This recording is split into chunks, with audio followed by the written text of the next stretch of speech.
Hello and welcome to this week's episode of Financial Planning Explained. And I'm your host, Mike Menninger, certified financial planner and owner of Menninger and Associates Financial Planning. As you know by the show, is we try to bring in industry experts, corporate executives, or business owners. And in the past, we've mostly had industry experts, but I'm excited to bring on someone who is also now a business owner, who very close to me, literally lives next door, but more importantly, like to introduce Anthony Natale. Anthony, thanks, Mike, for having me on the show. Thanks for joining. Anthony is the owner of Anthony's Italian Pizzeria, or Italian restaurant, my apologies, Italian restaurant in Malvern, also known basically locally as Anthony's of Malvern, right? Yeah, we go by Anthony's Pizza, but I think when you look at the restaurant, you get surprised when you walk in because it's not much of a pizza shop anymore. It's more we've kind of conformed into an Italian restaurant more so than anything else. So it was interesting because first of all, I think the food that you serve is just magnificent. Thank you. As a takeout, first of all, I was shocked by it. So tell me a little bit about the restaurant. You have both. You have the dine-in and the takeout. Right. Yeah. So when I guess when the business first initially started, I wasn't there. I was only 7 years old when it first started. So it started back in 1993 with two gentlemen that were good friends, and they started the business together. And then years later, they wanted to both retire, so I stepped in and took over the business. And it's funny that your name is Anthony and the business was so Anthony's. Happened to be. Yeah. So in 2015, I jumped in and I got I was selling medical equipment. I was selling spine implants for a living. So a little bit of a different shift. But my parents owned a restaurant. They owned a pizzeria in Exeter. So it was comfortable for me. Yeah. Yeah. It's natural. It's a natural. So you've had it now 6 years. That's great. So how much of your business is split between your takeout and your dine-in? Pre-COVID or post-COVID? Well, let's start with pre. That's a very good question because you beat me to the punch. So tell me, pre-COVID, what was it, the split? Yeah, so I would say we were still pretty strong in the takeout business for a good amount of time. That's what I've heard you're known by. Right. Because a friend and client of mine says that's his go-to place. Right. And probably when I first got there, it was about 60% takeout, 40% dining room. Then we expanded the dining room, so it wasn't as big as it was when you saw it the other day. Okay, it's pretty big. Yeah, so we took over two more bays. There was a flower store next to us that got out, so we expanded into that area. How long ago was that? That was in 2017. Okay, only 2 years after you had it. Okay. Yeah. So I was I bought the house right next to you. And at the time, I said to myself, I shouldn't be doing a renovation and also moving into a new house at the same time. So let me time it out where they'll be separate. And it just worked out where they both happened exactly at the same time.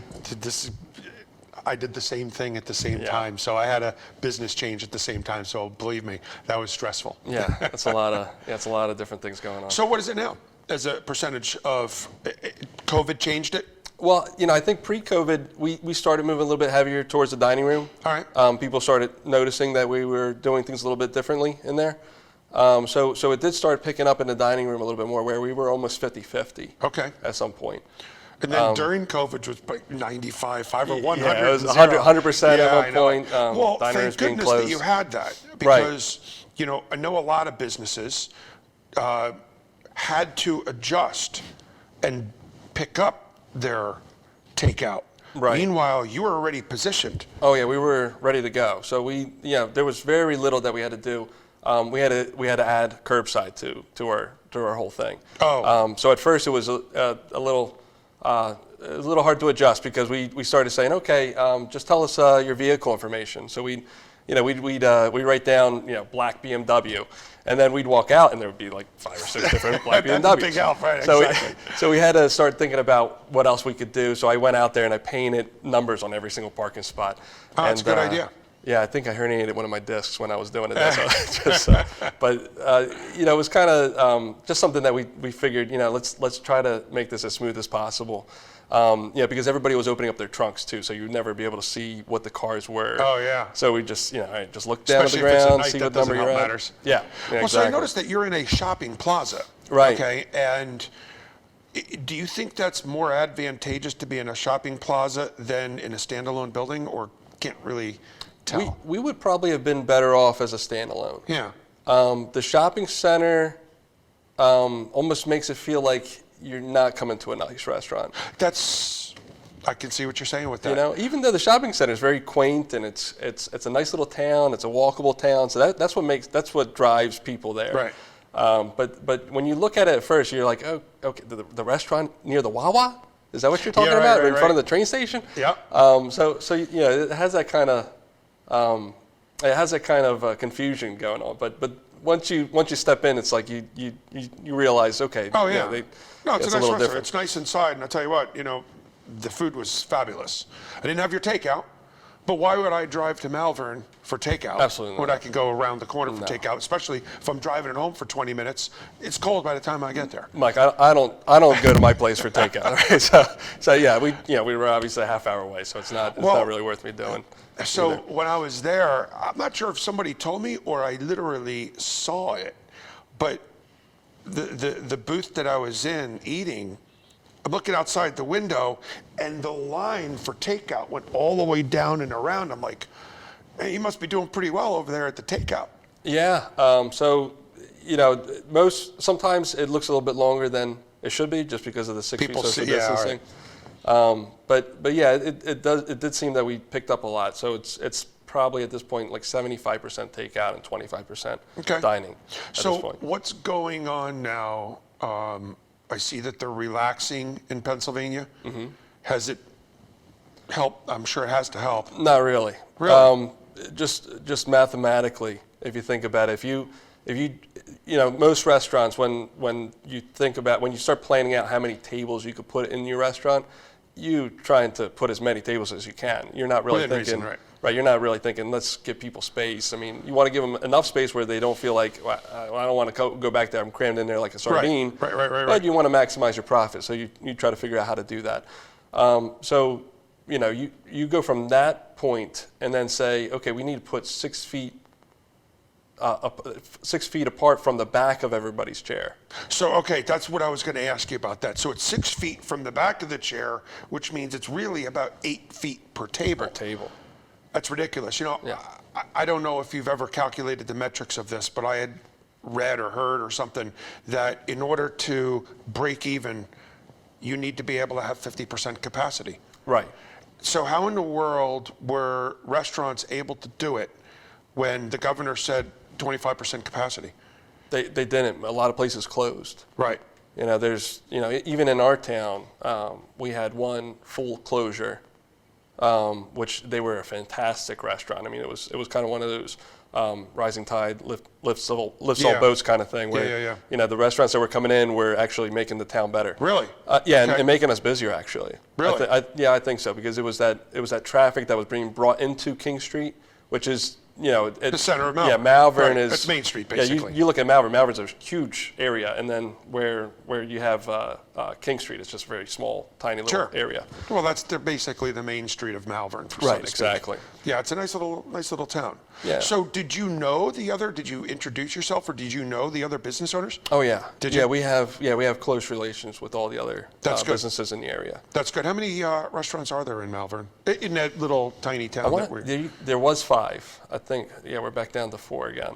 Okay, that's sad. Yeah, you never like to see that happen. So congratulations on making it through. Thank you. Thank goodness that the majority of your business was takeout. Did your takeout rocket? Oh yeah. Yeah, we went from, having 3 phones, 3 computers in takeout, to having, we added an additional computer, added an additional person just for bagging. It was, it was so focused on takeout that it was actually like a whole different, like you almost had to evolve into a different type of business. Well, what were they taking out? Were they taking out not just pizza, but were they also taking out the full meals? Yeah. Oh yeah. Really? Yeah. Bringing out curbside. We had runners. We had dedicated runners that would just run food back and forth from the inside of the restaurant. Do you guys deliver? No. Did you take on delivery? We did. You did? Yeah. We tried to do DoorDash for a little bit, as opposed to your own guy who does it. Okay. And their percentages are just they're not. I don't think they're sustainable for what I'm trying to accomplish. So we're on the subject. how does DoorDash work from a business model? I go and buy $80 worth of food from your restaurant, and I call on DoorDash. Do you call DoorDash, or do I call DoorDash? It's probably mostly online. Okay. I would say, yeah, I don't think they really have anybody that you could really speak to. Okay. Not that I know of, at least. So let's say it's an $80 meal. And how much is DoorDash to effectively deliver it to me? I'm not sure from the consumer side how much they charge. It's probably somewhere along like 10 to 15%. Okay. Tacked on top of what the But menu none of that items is are. charged to you. No. So they do charge. They charge 21% to the employer. So in other words, let's use the $100 meal. So if it was a $100 meal, then you're only being paid $79? Yeah. Really? So then the consumer isn't paying for it. They're paying for it as well. So they're tacking on to the owner side as well as the consumer side. Sounds like a racket. It could be. I I have friends that work for companies like that too. I don't mean to bash any of these companies, but I have friends that work for them, and they're all 1099 contractors. Yeah. But they're directed as employees. So you have to kind of wonder, like, what exactly is going on? How are they getting away with that? When I can't hire a pizza guy and be like, okay, well, you just make pizza. I'm not going to tell you what to do, but make it this way and do. Right. Yeah, That's not 1099. I know right, the it's rules not 1099 behind that. contractor. Yeah, that's interesting. So, I would think that would lend itself to hiring your own people to do that. Because Eventually. Okay, I could see doing that. Delivery is one of those things where if I didn't have such a good takeout business, I might consider it a little bit more. But it would also raise the price for customers to be able to get it. And you have that issue where you're trying to maximize where your delivery drivers are going, so they might have multiple spots to go.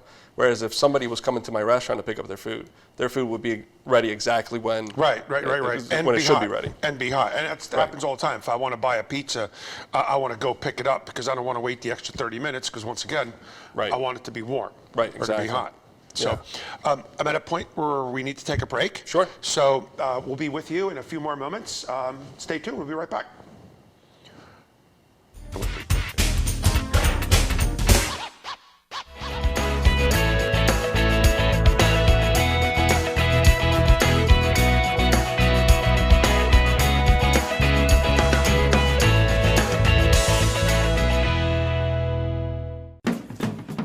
This plus this equals this plus this and this.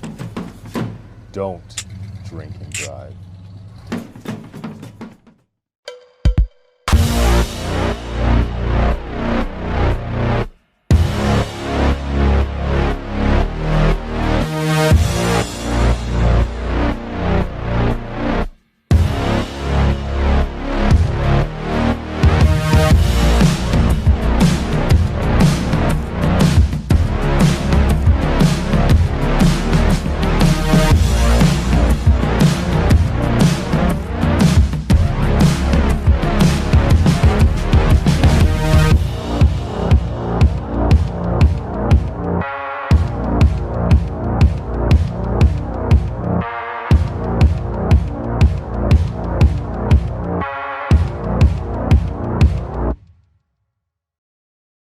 So, I'm kind of new here, but I've noticed a trend. My human does this funny thing where she goes around and gets all my toys, and then she hides them in that basket by the door. But it's always the same basket, and it's always in the same place. And then she acts so surprised when I find them, but, she's putting them in the same basket. Again. It's like, hello, that's where you put it last time. You were the worst at hide and go seek.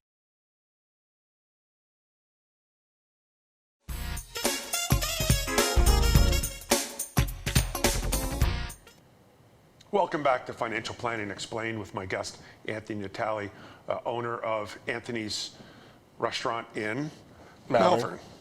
You'd think I'd know. But hey, this has been great. This is going really quickly. Tell me more about how many people you have that are employed. Full-time and part-time, we have total around 50. 50? Around 50 wow. employees. Okay, so now how many people are in the restaurant part versus the takeout? And then do you have a certain number of cooks that do both? Your cooks do both, right? in the back of the house, we have around 15 to 20 employees. The house or the restaurant? Back of the house. Yeah, the kitchen. You call it the Yep, house? yeah, Okay, back of the house is, I guess you have the back of the house, terminology. front of the house. All right, okay, that's the terminology. Yeah, front of the house are more, people that are dealing with the customers, and then back of the house is people that are doing things behind the scenes. So in your industry, in the restaurant industry, is that a high turnover type of industry or not really? It can be. It depends on how you want to create your infrastructure at your restaurant. Typically you get a lot of front of house positions that tend to rotate. Just because waitresses doing it during high school and college. Yeah, high school, college. You have some career servers, which are some of the best that I have. Some of the best employees I have are career servers. And then you have the kitchen where if you treat everybody well, they tend to stick around. That's good. And I think it's a little bit of the way you want to run your restaurant. It's not so much about, sometimes I kind of dislike that the place is called Anthony's, because it's really not much about me and more about who's working there. Right. Well, I can imagine that with all restaurants, because, if there's a restaurant I'm frequenting a lot, I find that you get to know the people there. Right. And there's a lot to be said about that. Oh, yeah. And then you get to know them. Mm-hmm. So the big question, how did you survive COVID? How did you guys do? I think it's a lot of luck, honestly, Mike. I don't think, because there's places down the street that were closing that, there's a wonderful Italian restaurant in Newtown Square that just didn't make it. Mm-hmm. And they were there for, 25 odd years. And, wow. It's one of those things that, if I decided to expand further than what I did in my dining room, I would have probably been in as much trouble as some of these other restaurants. Would have been, you say? I would have been, yeah. Why? I mean, you think if you're expanding your restaurant, now you're exposing more to having to shut down. I would have figured the other way around. No, that's what I mean. So like, having to expand my dining room further, if I increase it by more, I still have to pay all that lease. Oh, yeah, right. exactly. Okay. Yeah, okay. So you're paying all that much more rent, and you have that much more overhead. Oh, that's right, exactly. So thank goodness that you had such, you call it luck. I believe you make your own luck. If you Sometimes. didn't do it right, manage a business well, then you wouldn't have been as lucky. And I believe in that wholeheartedly. That if you kind of ran I don't want to say shady business, but you ran a good business, you survive. And I imagine it's a lot of loyal patrons. Right. Yeah. No. Sorry. Yeah. You're right. You do build your own luck. I sometimes have a little bit of imposter syndrome going on. So, it's like somebody calls and they say, "Hey, can I talk to your catering specialist?" And you're like, "Yeah, hold on one second. Tara, you need to be the catering. You're going to be the catering specialist, okay? Come on over." Right. Because they all wear multiple hats. So sometimes you fake it until you make it. Yeah. Well. So you become successful doing that, and then you say, "Oh, hey, wait a minute, this is actually working." And you say, "Well, maybe I do know what I'm talking about." So you get to the point where you start feeling a little bit more comfortable about what you're doing. So what's your role there? When I was at the restaurant, you were working the front. Do you make the pizzas? Do you manage the restaurant? Do you flip sides? Do you cook? What do you do? It's funny. I really don't do anything in particular you don't do anything. job. That's what you do. Yeah. Sometimes I clean bathrmes. Sometimes business owners got to do it all. We all know. Yeah. that. It's just Friday nights I slice pizzas. There you go. So I just sit there and watch every pizza coming out, and I make sure they look nice. So it's just something that you like to. Something that it kind of takes your mind off. By the way, end user, I'm going to tell you something. End user, I get annoyed when a pizza is not fully sliced edge to edge. Oh just gosh, so you know. it drives me crazy. Yeah, if you don't break through the crust, it's a big deal. Oh, absolutely. Yeah, you have Because to then I break got to through the cut my crust. own pizza, and then it's all sticking and everything else like that. It's a big hassle. I also noticed that you guys are BYOB. Right. And as a consumer, I like that, because it enables me to bring what I want, have as much as I want. Tell me about what I do know a little bit of. I remember years ago, there was a finite number of licenses. You're Montgomery County? Yeah, we're in Chester County. Chester County. Well, there's a finite number of licenses in the county, correct? Per county. Per Yep. county. So there's a high demand for those licenses. Right. And so is it cost prohibitive to get a license? in the state of Pennsylvania, it could get a little hairy with the liquor licenses because there's such a finite amount. It's just like any, it's like gold or whatever else. Oh yeah, absolutely. How much is a liquor license these days? Well, they were pre-COVID. They were $500,000 in Chester County. Okay, so it's in the range because I remember Montgomery County, and this is 20, 30 years ago, was 275,000. And yeah, Montgomery County's still around there. They're really? like 275, 325. Oh, it hasn't gone up much. Not by much. Chester County has now dropped down to 350 is the last time I saw one. Is that because they've added, again, it's supply and demand, economics 101, is it because they've added more liquor licenses or because a lot of restaurants went down? Oh, it's definitely because the restaurants are closing down. Really? Yeah. Well, that's too bad. Yeah, you have less demand. I mean, because they shut down the bars. So you weren't allowed to sit at a bar. So why would anybody want to open up a bar right now when you can't have everybody sit at it? Right. So it's just it's one of those things that it could be very profitable. I mean, obviously there's a huge markup on alcohol. Oh, that's what I was thinking. But you also take on a tremendous amount of liability there. Sure. Because I have a few glasses of wine and get in an accident on the way home. Unfortunately, we live in a litigious society. I'm blaming you because I bought 3 glasses of wine at your place. Yeah, exactly. And who needs that? It's like any of these items where it's not the car maker. You don't blame the car maker when somebody gets into an accident, but if there was something wrong with the car, then you would say yes. So as a restaurant, if you're promoting the idea of people just going there to binge drink, then you're setting yourself up for liability. Sure. If you're promoting the idea that you're trying to pair drinks with food and bringing on alcohol in a way that it's not meant to be, where you have like 3 or 5 drinks and try to drive home that night. Right. It's like, okay, I'm gonna enjoy this one really well-made cocktail. Right. Something like that. You could It takes the liability It takes the off of you. liability out a little bit. Are you thinking of getting a liquor license? I have been thinking about it for years. So how do you finance that? Do you literally finance it? Yeah. You save, you sacrifice, and save up as much money as you can. And so you can't just go to the bank and say, "Hey, bank, I want a $350,000 loan to buy it." You can if you had something for them to hold on to. You need collateral. You need collateral. Okay, and you don't own your building, you lease it. Right. Exactly. Okay. Yeah, it's not cheap. It's cash flow, and you got to come up with it. Exactly. You gotta come up with that. So it's just a matter of saving as much as you can, and then maybe you could find some private investors or private borrowers. Right. Look for family members that want to invest into the company. So did a lot of bars go down in Chester County because of COVID? I'm sure there's more than I probably have heard of. So that may have run the price of the liquor licenses down because there's availability. Because if I have to come up with the cash to buy a liquor license and I have to shut down my bar or my restaurant, that's the only thing I've got left of value.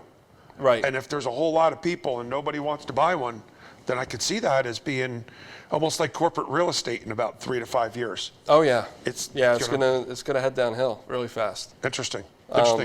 Yeah, especially when BYO is kind of, it's actually like a form of advertisement at this point, where if you have good food and you allow your patrons to bring their own alcohol in, sometimes that's a drive towards your business. You know what? And to me, it kind of is, because I can drink as much or as little as I want, and I can get what I want. If I want a particular bottle of wine or a particular beer or whatever, I can bring in what I want, and substantially cheaper. Oh yeah, big time. For the amount of glasses of wine, it's probably half price or less. Right. So that's not a bad thing for, at least again, the patron. I could see that. Right, and you could see, from a business side, I always try to, you try to make your customers feel as comfortable as possible, like they're your own guests in your restaurant. Right. But there's also the idea that you have to run a business. Yeah.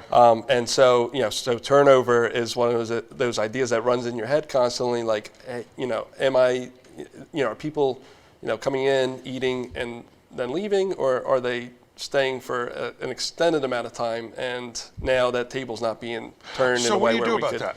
It's a good question. If you're going to be hanging out, you're right. You want me out so that you can put the next person in. Yeah, it's a tough question. Yeah, it's a tough way to. Yeah, you don't want to offend anybody by kicking anybody out, but you know, at the same time, you're still running a business, right? Right.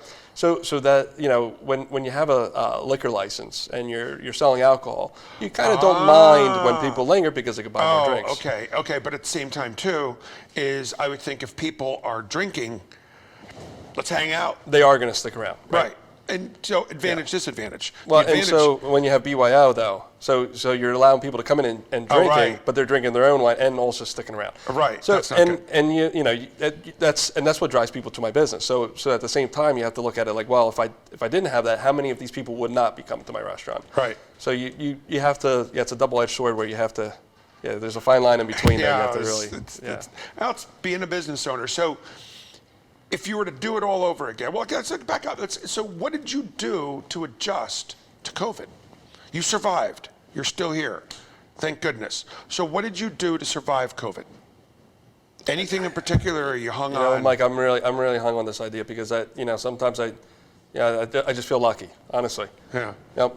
It could have been worse. Well, again, the reputation that your restaurant has in Malvern is a very solid reputation, and thank goodness you have that, because if you didn't, you might not have survived. Yeah, I mean, I think what helped us was the community drive. So there was a lot of people coming in and first saying, hey, we're not going to the chain restaurants right now because we're trying to support local business. That's nice. And so you look at it and you say, well, if we were in a different town, would have worked out for us.